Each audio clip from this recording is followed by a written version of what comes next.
اللہ الرحمن الرحیم۔ السلام علیکم ورحمۃ اللہ وبرکاتہ۔ مصیبت اور تکلیف سے بچنے کے لیے 7 مرتبہ یہ دعا پڑھیں۔ ربی انی مغلوب فانتصر۔ دوسری دعا ہے حفاظت کے لیے، فاللہ خیر حافظ وہو ارحم الراحمین۔ اور تیسری دعا ہے گناہوں کی بخشش کے لیے، فجر اور عصر کی نماز کے بعد 3 مرتبہ پڑھیں، استغفر اللہ الذی لا الہ الا هو الحی القیوم واتوب الیہ۔ اور چوتھی ہے غم یا کرب کی حالت کی دعا ہے، اللہ ربی لا اشرک بہ شیئا۔ اور پانچویں دعا ہے ہر مصیبت، غم اور دکھ تکلیف کو دور کرنے کے لیے، حسبنا اللہ ونعم الوکیل علی اللہ توکلنا۔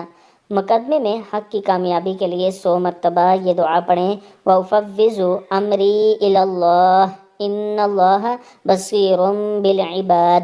صدق اللہ العظیم۔